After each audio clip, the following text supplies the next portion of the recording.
విశాఖ ఏజెన్సీలో నీటి కోసం జనం పాకులాడుతున్నారు. దేశానికి స్వాతంత్ర్యం వచ్చి 75 సంవత్సరాలు గడుస్తున్న అల్లూరు జిల్లాలోని గిరిజన ప్రాంత ప్రజలకు మౌలిక వసతులు కల్పించడంలో ప్రభుత్వాలు విఫలమవుతున్నాయి. ఎన్నికల్లో హామీ ఇవ్వటం తర్వాత హామీలు విస్మరిస్తున్నారని గిరిజనులు విమర్శిస్తున్నారు. కనీసం తాగునీటి సదుపాయం కూడా కల్పించడం లేదని గిరిజనులు వాపోతున్నారు. తాగునీటికి బదులుగా కాలువ నీరు, ఊట నీళ్లు వాడుకుంటూ జీవనం సాగిస్తున్నామని గిరి ప్రాంత ప్రజలు ఆవేదన వ్యక్తం చేస్తున్నారు.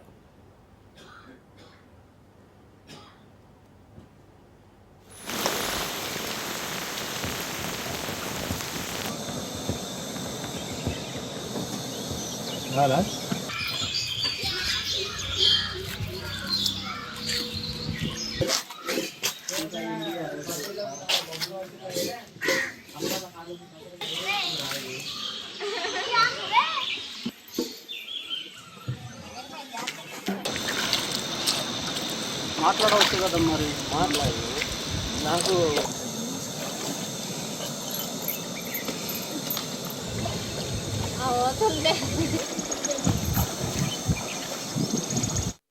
కూడా అలా జాతర వలస మరి స్వతంత్రం వచ్చి మరి ఇప్పటికీ 78 సంవత్సరాలు అవుతున్నా మరి మా ఊరికి ఇప్పటిదాకా ఏమీ లేదు, అధికారులు పట్టించుకోవట్లేదు. మరి ఈ గడ్డాన్ని తాగి అలా జీవిస్తున్నాము.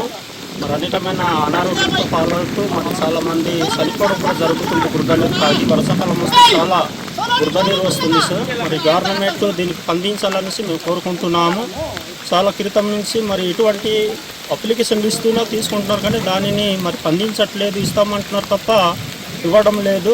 మరి మా ఊరికి వచ్చి చూసేది కూడా లేదు. అందుకే మరి గవర్నమెంట్ వరకు మేము కోరేది ఒకటి, మరి ఇప్పటికైనా మాకు మంచినీళ్ళు ఇవ్వాలనేసి కోరుకుంటున్నాము కూటమి ప్రభుత్వం. నేను ARWS అరకు వ్యాలీ ఇప్పుడు జలజీవన్ మిషన్ పథకం క్రింద వివిధ గ్రామాల్లో, అరకు వ్యాలీ పరిధిలో ఉన్న వివిధ గ్రామాల్లో నీటి సదుపాయాలని ఏ విధంగా కల్పిస్తామనే దాని మీద మీకు ఒక అవగాహన కల్పించడానికి ప్రయత్నిస్తాను.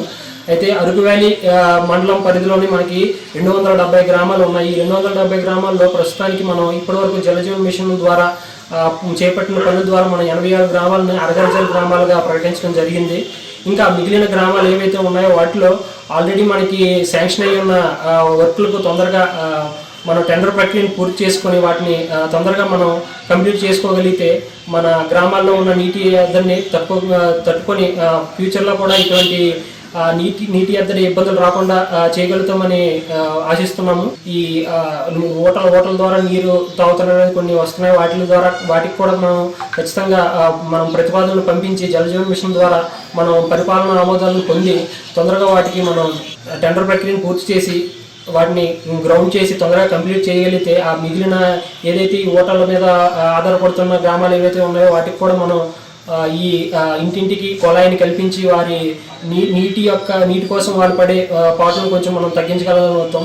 వాటి కోసం నా సాయశక్తిలో ప్రయత్నిస్తున్నానని తెలియదు.